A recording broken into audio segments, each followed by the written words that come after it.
I was the science student, so I never believed in the concept of miracles and such other concepts. I always demand for the proof. Once I get the proof, then only I will believe on the concepts. I don't call myself a religious person because I have a different point of view. For me, there is just one supreme power and मैं उस form को, उस energy को, उस power को different categories में नहीं divide करती हूँ. For me there is just one supreme power. Although I had interest in spirituality and I always read about the concept of soul, twin flames, 1111, angel numbers. These things actually excites me, and lately I introduced myself to some new concept, that is law of vibration. And to learn more about it, I read a book that explains everything, and I literally love this book क्योंकि this book explains the concept of law of vibration using the concept of science, and जो चीज़ें मुझे science से relate करके समझाई जाती है, that thing I literally love that thing क्योंकि that gives me a reason to believe on the fact. So without any more bug, let's get into the video.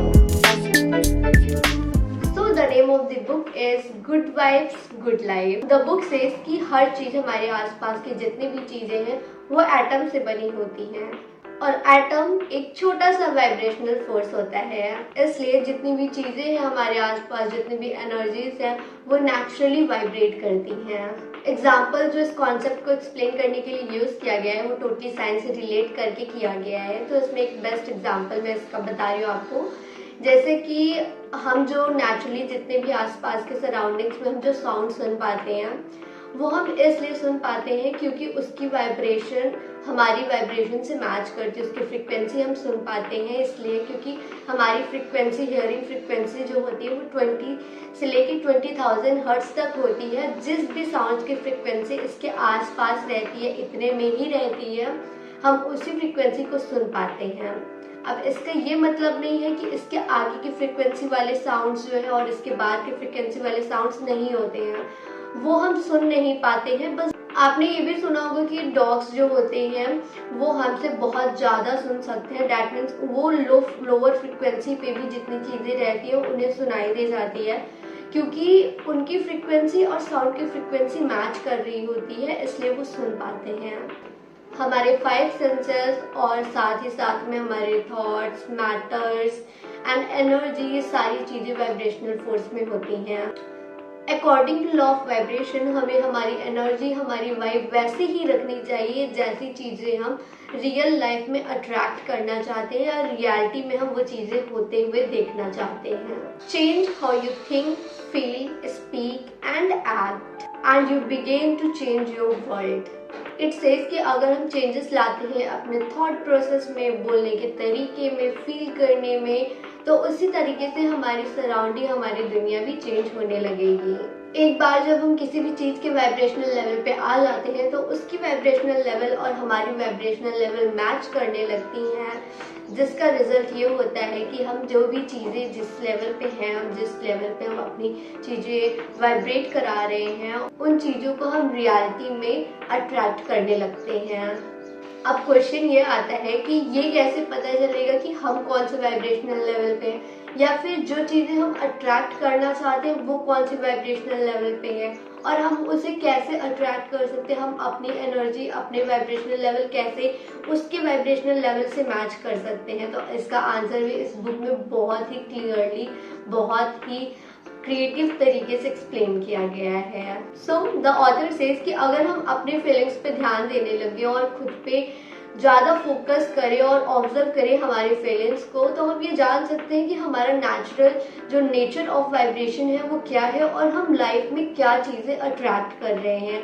Like अगर आप इमोशनल फील कर रहे हो, आप बुरा फील कर रहे हो या गिल्टी फील कर रहे हो, तो मे बी चांसेस ये हो सकते हैं कि वो आपकी नेचुरल वाइब्रेशनल जो नेचर है वो आपका गिल्टी फील करना है. तो यूनिवर्स को ऐसा फील होगा कि आप आगे भी गिल्टी फील करना चाहोगे, तो इसलिए आपको वो ऐसी चीज़ें अट्रैक्ट कराएगा जिससे करने के बाद आपको गिल्टी फील हो. इन सिंपल वर्ड्स, जैसा हम फील करते हैं वैसा ही हम रियल लाइफ में चीज़ें अट्रैक्ट करते हैं. अब इस बात को अगर पॉजिटिव एग्जांपल के साथ में डिस्कशन किया जाए तो कह सकते हैं कि जब हम अच्छा फील करते हैं, पॉजिटिव एंड प्रोडक्टिव फील करते हैं, तो हमारी जो नेचुरल वाइब्रेशनल नेचर होता है वो पॉजिटिविटी हो जाता है। तो इसलिए हम ऐसा ही सोचते हैं, पॉजिटिव सोचते हैं, पॉजिटिव एक्शन लेते हैं, जिसका रिजल्ट पॉजिटिव ही आता है, क्योंकि हमारा वाइब्रेशनल लेवल जो है वो पॉजिटिव है और हम लाइफ में वही चीज अट्रैक्ट करते हैं जो हमारी लाइफ में पॉजिटिविटी इंक्लूड करते हैं। अब लॉ ऑफ वाइब्रेशन का एक सेकेंड कॉन्सेप्ट ये है, to get good vibration of feelings we should send good vibrations to. तो सेकेंड लॉ ऑफ वाइब्रेशन का कहना ये है कि हम जैसा यूनिवर्स में भेजते हैं, जैसे सिग्नल्स यूनिवर्स में देते हैं, इन रिटर्न वो चीजें हमें वैसे ही वापस मिल जाती हैं। अकॉर्डिंग टू दिस लॉ हम यूनिवर्स में जो भी फीलिंग्स, वाइब्रेशंस एंड एनर्जीज छोड़ते हैं, इन रिटर्न हमें वही सारी एनर्जीज वापस मिलती है, क्योंकि यूनिवर्स में जो एनर्जी हम छोड़ते हैं और जो भी चीजें उस एनर्जी पे वाइब्रेट कर रही होती है, उस फ्रिक्वेंसी पे वाइब्रेट कर रही होती है, इन रिटर्न वही चीजें हम वापस पा जाते हैं। अब ये बात मैं हर एक वीडियो में कहती आई हूँ कि सेल्फ लव, सेल्फ केयर बहुत जरूरी है। तो सेम इस बुक में भी ये चीज मेंशन की गई है कि जब आप सेल्फ लव करते हो, सेल्फ केयर करते हो, खुद पे ध्यान देते हो, तो आप अच्छा फील करते हो, और आप जब अच्छा फील करते हो तो आप यूनिवर्स में वो अच्छे वाइब्रेशन ही छोड़ते हो, जिसका रिजल्ट ये होता है कि जिस लेवल पे आपकी फीलिंग्स, आपके वाइब्रेशन फ्रीक्वेंसी पे वाइब्रेट कर रहे होते हैं, यूनिवर्स में वो चीजें उसी लेवल पे जब मैच कर जाती है तो यूनिवर्स आपको वो चीजें वापस देता है, वो यूनिवर्स आपको वो हैप्पीनेस, वो पॉजिटिविटी आपको रिटर्न करता है।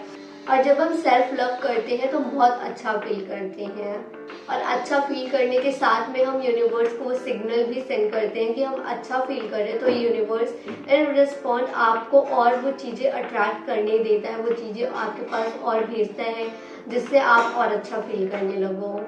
We attract people vibrating the same frequency. Now we understand कि law of vibration क्या है और ये साइंस से किस तरह से रिलेट करके अपने कॉन्सेप्ट को क्लियर करता है। According to science, energy transfer from one body to another. That means कि हम जैसी वाइब रखते हैं वो दूसरे भी हमारी वाइब को फील कर पाते हैं।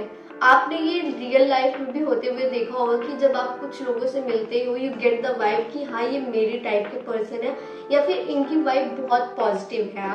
एट द सेम टाइम हम कुछ ऐसे लोगों से भी मिलते हैं जिनकी वाइब्रेशन, जिनकी वाइब हमें अच्छी नहीं लगती है, वे फील कि देयर इज समथिंग जो हमें नहीं अच्छा लग रहा है।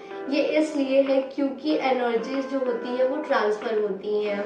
एक और एग्जांपल इसका बताती हूँ ताकि आप इसको और अच्छे से समझ पाओ, और वो एग्जांपल ये है कि जब आप अच्छा फील कर रहे होते हो और आप किसी से मिलने जाते हो, the second person feeling downwards, और वो बहुत डिस्ट्रेस और बहुत डिप्रेशन वाला फील करता है, और आप उससे बातचीत करते हो, या फिर ऐसा हो सकता है कि आपकी जो पॉजिटिव एनर्जी है आप उसको ट्रांसफर करो और वो भी बेटर फील करने लगे।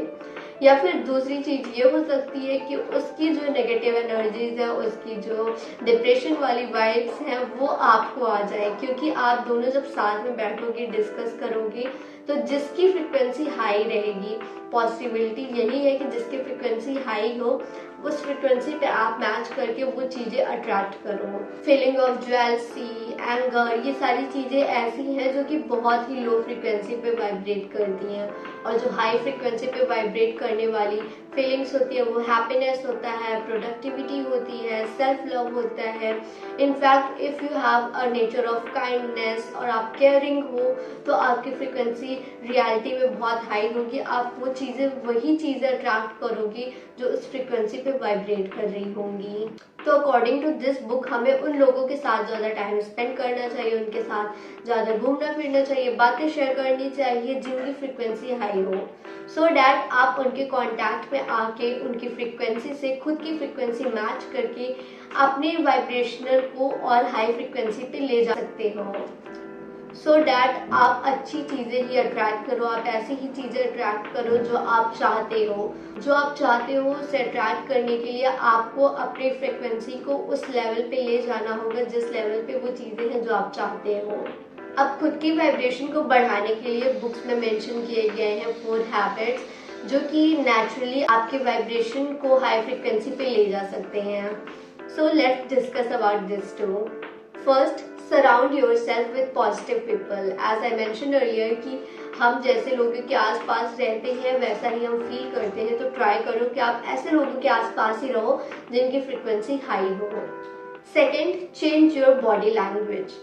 अब ये चीज़ ऐसी है कि जिस पे ज़्यादा ध्यान नहीं दिया जाता है, लेकिन दिस वन इज इम्पॉर्टेंट, क्योंकि आप जैसा एक्ट करोगे, आप जैसा अपनी बॉडी लैंग्वेज रखोगे, जैसा बिहेव करोगे, वैसी ही चीज़ें आप रियल लाइफ में भी अट्रैक्ट करोगे। अगर आप लेजीनेस से भरे पड़े हो और आप दिन भर बिस्तर पे लेटे रहते हो, तो डेफिनेटली आप लेजीनेस को ही अट्रैक्ट करोगे, ना कि प्रोडक्टिविटी को।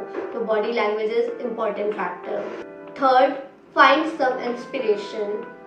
अब हर टाइम एक इंसान हमेशा पॉजिटिव नहीं रह सकता है। देयर आर सम टाइम्स कि जब हम बहुत डाउन फील करते हैं, तो जब आप डाउन फील करते हो तो उस टाइम पे आप इंटरनेट पे बुक्स देखो, या फिर आप ऐसी चीज़ें देखो, ऐसी चीज़ें सुनो, जैसे पॉडकास्ट सुन सकते हो, या सेल्फ हेल्प बुक पढ़ सकते हो, या ऐसे वीडियोस देख सकते हो जो आपको मोटिवेट करे और आपके इंस्पिरेशन को, आपके मोटिवेशन को रीबॉर्न करें। Fourth and the last, that is express gratitude. इस चैनल पर जो पहला वीडियो था मेरा, उसमें मैंने पेइंग ग्रैटिट्यूड पर डिस्कशन किया है, और मैंने उस वीडियो में सारी डिटेल दी है ग्रैटिट्यूड को लेके, तो आप यहाँ पे मैं लिंक कर दूंगी, आप उसको जाके एक बार देख लेना। और मैं आप एक सिंपल वर्ड्स में बता देती हूँ कि आपको उन चीज़ों के लिए थैंकफुल होना चाहिए जो आपके पास हैं, ताकि आप उन चीज़ों को भी अट्रैक्ट करो जो आप चाहते हो। So I discuss almost everything about law of vibration that this book contains. So you should start practicing such things, such habits adopt करो, जिनसे आपकी वाइब्रेशन जो है वो हाई फ्रिक्वेंसी पे पहुंच जाए और आप अपनी लाइफ में वही चीज़ अट्रैक्ट करो जो आप चाहते हो। So that is it for today's video, and if you like it then do subscribe to my channel and see you all in the next video. तब तक के लिए bye bye.